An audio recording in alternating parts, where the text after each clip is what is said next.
हिंदुस्तान ने अपना ख़ित्ता इतना बड़ा जिस्म काट के हमें पाकिस्तान बनाने के लिए 4 सूबे दिए। हिंदुस्तान हमारी माँ है, ठीक है, ये बहुत बड़ी हम बात उसकी है। औलाद हैं। माँ से कोई लड़ाई करता है? ये पता है कर सकता लड़ाई? नहीं कर सकता। माँ से कोई लड़ाई नहीं कर सकता। हम हमारे आधे से ज़्यादा रिश्तेदार इंडिया में है। तो सुनते हैं मीडिया पर कि वहाँ पर मुसलमानों को तो उन्होंने, मैं कहती हूँ, तलवारों के साथ नीचे रखा हुआ है। क्या है ये, क्या है? सब गलत है, सब जो है ना फेक बातें। जब तक आप जाएंगी नहीं ना, जब तक आपको पता नहीं लगेगा। हमारे वहाँ रिश्तेदार पता नहीं कितने मर गए, मेरे अजीज़ मर गए, हम जनाजे में नहीं जा सकते। योगी जी, मैं आपके हाथ जोड़ के आपसे आपका शुक्रिया अदा करता हूँ। मैं आपने गवर्नमेंट ऑफ यूपी ने उनको मकान बना के दिया है। यहाँ पे गरीबों का क्या हाल है? अब यहाँ पे गरीबों का, यहाँ गरीब तो खुदकशी कर रहा है। मैं एक कश्मीरी स्टूडेंट से बात कर रहा इंस्टाग्राम पे। अच्छा। मैंने उसे कहा जी कश्मीर के हालात कैसे हैं, हम लोग यहाँ पे बड़ा आपको सपोर्ट करते हैं, आप लोगों के लिए हमने बड़ा काम किया। कहते यार मेहरबानी सपोर्ट ना किया करो, इधर 80 रुपए का लीटर पेट्रोल डलवाते हैं, उधर किधर हमने आना यार। अच्छा, इंडिया साइड कश्मीर से आपने बात की? स्टूडेंट था वो, कहते यार हम इधर बहुत खुश हैं। अधिकार है, मैंने रिन्यू करवा के जो है मैंने चले जाना है। मैं खुद डिसार्ट हो गया हूँ, यहाँ से नहीं रहा जाता। आज इंडिया खोले, हम दोबारा वापस चले जाएंगे। ओह माय गॉड, हम दोबारा वापस जाने के लिए तैयार हैं। अपने बुजुर्गों की कब्रों पे, वहाँ मज़ारों पे वहाँ रह लेंगे, वहाँ सुकून है। तो क्या उधर आपको कोई मुश्किल देखने को मिली कि यार पाकिस्तानी आया? हाँ। यार मुझे सिख अंकल और सिख आंटी आई हैं, उन्होंने कहा है बेटा आप हमारे घर रहोगे। ओह अच्छा, लेकिन हमारे मीडिया में ये बता दिया जाता है हिंदू बड़ी नफरत करता है, Sikh no Sikh I love you. मैं तो ये भी कहूँगा कि अगर मेरे बड़ों ने कहीं कलमा पढ़ा था, वो डर के पढ़ा था। उनको पता था कि मेरी इज्जत जो है महफूज नहीं है, मेरी जायदाद जो है वो महफूज नहीं है। कश्मीर को छोड़ दें, उसको इंडिया के पास जाने दें। मेरा मानना है कि वो इससे ज़्यादा तरक्की कर जाएगा, क्योंकि जो इस वक्त इंडिया जहाँ पे जा रहा है, पाकिस्तान तो वहाँ पे स्टैंड ही नहीं करता। कि ये जो हिंदू है, ये किसी चाइनीज़ को, किसी अमेरिकन को, किसी यूरोपियंस को अगले 25 से 50 साल में बहुत पीछे छोड़ के जाने वाला है। उसकी वजह यह है कि इनको कभी हिस्ट्री में सुकून नसीब ही नहीं हुआ।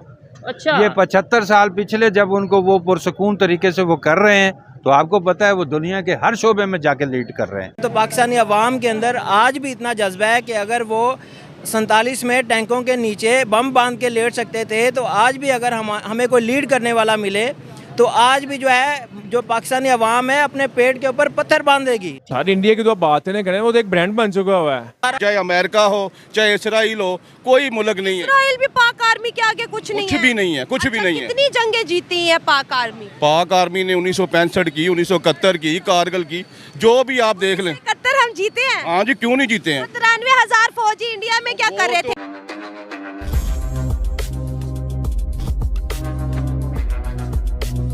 मेरे अजीज़ मर गए, हम जनाजे में नहीं जा सकते। ऊपर से ये सब एक हैं, डीजी लेवल पे सब एक हैं। इंग्लैंड में उनके दफ्तर में आमने सामने उन्हें एक ही होटल में जनरल दुरानी ने लिखा है, हाई कोर्ट में किताब मौजूद है। वो कहते हैं हम आपस में रा और ISI मिल के हम मशवरे से काम करते हैं। आपस में ऊपर से तुम एक हो, आवाम को लड़वाया हुआ है। अब आपने एक बात बतानी, आपका हिंदुस्तान में विजिट हुआ है सर? मैं बहुत विजिट की है, मैंने कुछ। अब आप बताइए, यहाँ पे हमारे एक ही नारा लगता है कि हिंदुस्तान के अंदर मुसलमानों पर जुल्म होगा। तो मुझे जुल्म हो रहा है? कोई जुल्म नहीं हो रहा, झूठ बोलते हैं सब। मेरे सगे मामू हैं, वो गरीब हैं, वहाँ मेरठ के अंदर मेरठ सिटी के अंदर वो गरीब हैं। हम जब जाते थे उनके घर, तो बगैर छत के हम वहाँ रहते थे। अब मुझे पता चला कि वहाँ यूपी गवर्नमेंट ने, वो क्या नाम है CM का यार, वो जो पंडित है, योगी साहब। यार योगी जी, मैं आपके हाथ जोड़ के आपसे आपका शुक्रिया अदा करता हूँ। मैं आपने गवर्नमेंट ऑफ यूपी ने उनको मकान बना के दिया है। शानदार। यहाँ पे गरीबों का क्या हाल है? अब यहाँ पे गरीबों का, यहाँ गरीब तो खुदकशी कर रहा है, खुद आयशी कर रहे हैं ये सारे। खुद गरीब का पता ही नहीं है गरीब का हाल क्या है। आप मुझे एक बात बताएं, जिस तरह आपने कहा कि वहाँ पे मुसलमानों, आपके सक्के मामू के लिए उन्होंने बना के दिया। रिश्तेदार हैं, पूरे इंडिया में मेरे रिश्तेदार हैं। तो अब ये बताएं कि हमारे यहाँ पे सिख या हिंदू रह रहे हैं, क्या हमने उनके लिए किया? सिंध के अंदर, बलूचिस्तान के अंदर लोग रो रहे हैं। कुछ नहीं, वो यार अकलियत तो बात तो दूसरी है। या मुसलमान रो रहा है, मैं रो रहा हूँ आपके सामने, मेरे आंसू नहीं कर रहे हैं। यहाँ हम ना बिजली का बिल दे सकते हैं, ना गैस का बिल दे सकते हैं। जनरल ज़िया का दौर बड़ा अच्छा दौर था यार, कमाइयाँ ज़्यादा थी, खर्चे कम थे। 15 रुपये 30 रुपये बहुत ज़्यादा बिल आया। 36 रुपये का, पता नहीं 34 रुपये का बिल आया था। मेरी शादी नहीं हुई थी, मेरी वालदा कहने लगी जनरल ज़िया के दौर में कि जा इसकी किस्तें करा के आ, 3600 पता नहीं 3400, तो 3 किस्तें मैं करा के आया था। 34 रुपये का बिल था वापडा का। अब आपको सोच भी नहीं सकता, अब हज़ारों बिल, रोटी खाना ही है, पैसे हैं तो खा लो, मतलब भूखे सो जाओ। बच्चों की पढ़ाई ख़त्म करा दो, बच्चों को स्कूल से हमेशा उठा सर लो। ये कहते हैं बहुत से स्कूलों लोगों ने अपने बच्चों को स्कूल से निकाल लिया है, भाई फीसें उठा नहीं दी लिया, जा रही। फीसें ये नहीं दी हालात जा हो रही, चुके हैं। लोग भूखे मर रहे हैं यहाँ इंडिया में। दिल्ली में इस वक्त मेरे रिश्तेदार हैं, मैंने उन्हें फ़ोन किया, मैं कहा पिछले साल, मैं कहा तुम तो, मैं कहा पाकिस्तान मत आना अभी, क्योंकि वहाँ से तो वीज़ा मिल जाता है इंडियन को, वो मुसलमान हैं, उनको वीज़ा दे देती पाकिस्तानी को, हम मंगवा लेते हैं, उन्हें बुलवा लेते हैं। मैं कहा यहाँ ना आना, गर्मी बहुत है। मैं कहा दिल्ली में क्या हाल है, दिल्ली में तो ज़्यादा होगी। कहेंगे हमें तो पता भी नहीं चलता। मैं कहा क्यों? कहेंगे हम हमारे तो हर कमरे में AC लगा हुआ है। मैं कहा AC कैसे लगा हुआ है? कहेंगे यहाँ तो 300 यूनिट फ्री हैं, वहाँ हमारा राशन बना हुआ है गरीबों का, राशन बना हुआ है, 10 रुपये किलो चावल, 5 रुपये के लिए चीनी है जी, इस तरह मिट्टी का तेल, हर चीज़ राशन बना हुआ है, वो उसके मुताबिक लाओ जी, पैसे जमा कराओ। बताओ 10 रुपये के लिए चावल मिल रहे हैं यहाँ पे रमज़ान आया, क्या हाल हुआ यहाँ? रमज़ान आया तो यहाँ केला वैसे रुल रहा था, अब 400 रुपये दर्जन है। तो ये बताएं चाइना के अंदर क्यों नहीं बात करते, जहाँ पे मुसलमानों पे चाइना के अंदर मुसलमान, वहाँ हमारे तबलीगी जमात के बंदे गए, एक भाई को अंदर कर दिया, दूसरे को मार दिया, उसकी चाइना मैयत लाके हमने रायगंज में दफनाई। ये चाइना के अंदर हाल ये है। चाइना के अंदर इसके वो कहते हैं तबलीग नहीं करनी है पाकिस्तान की, मुसलमानों को मारा जा रहा है, मुसलमानों को तो जुल्म हो रहा है, कुरान नहीं पढ़ सकते, मीनार नहीं बना सकते, मीनार नहीं बना सकते, मस्जिदें बंद हैं, ताले लगे हुए हैं इंडिया में, और करोड़ों मस्जिदें हैं, सब में इबादतें भी हो रही हैं, नमाज़ें भी पढ़ी जा रही हैं। और फिर सबसे बड़ी बात मैं पाकिस्तानी अवाम को ये बताना चाहता हूँ कि हमारी ईद हो, बकरा ईद हो, मुहर्रम हो, ईद मिलादुन्नबी हो, 12 रबीउल अव्वल हो, सरकारी छुट्टी होती है, सरकारी। गवर्नमेंट ऑफ इंडिया मोदी ने वहाँ सरकारी छुट्टी दी हुई है।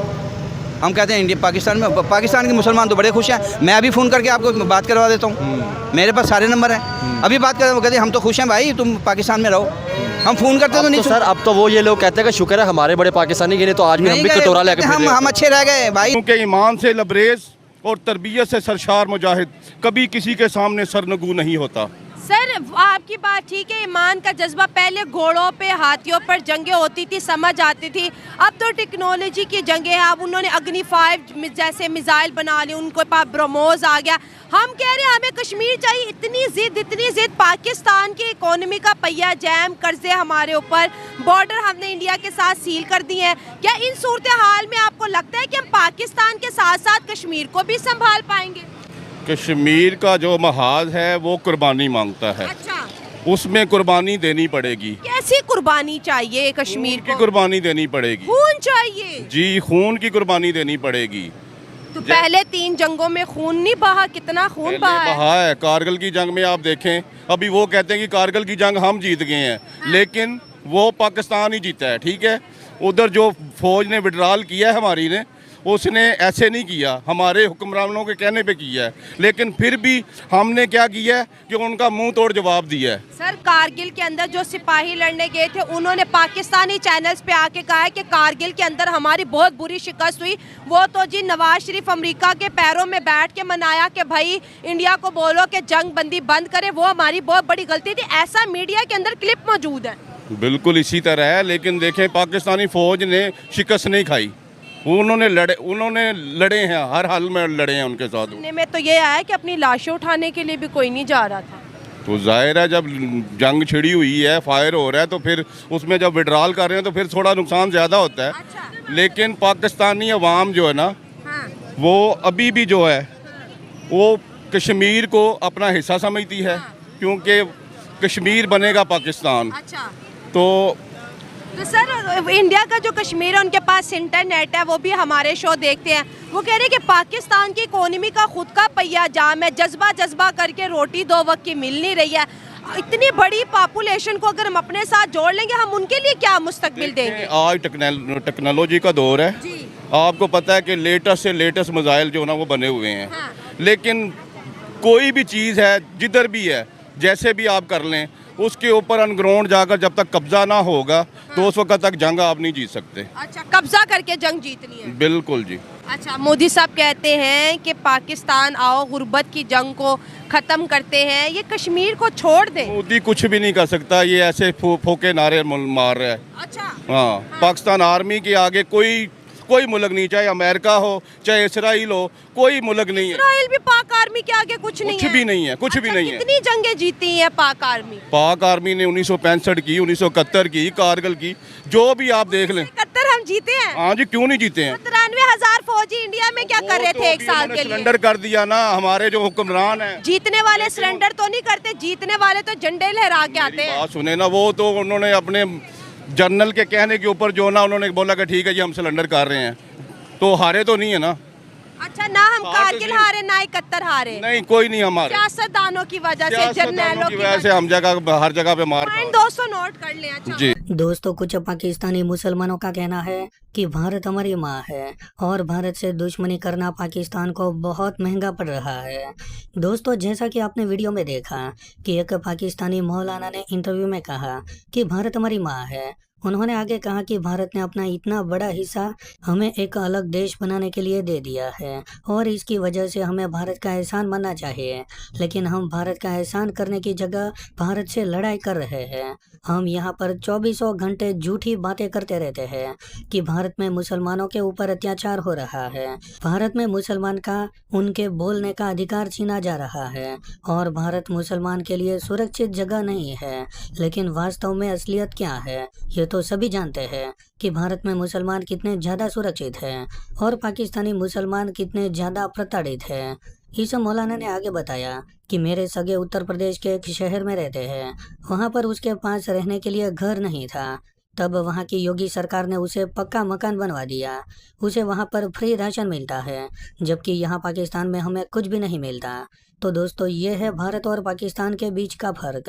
वैसे दोस्तों, आपको ये वीडियो कैसा लगा आप हमें कमेंट करके ज़रूर बताइए। अगर आपको ये वीडियो पसंद आया हो तो वीडियो को लाइक कर दें और हमारे चैनल को सब्सक्राइब कर लें।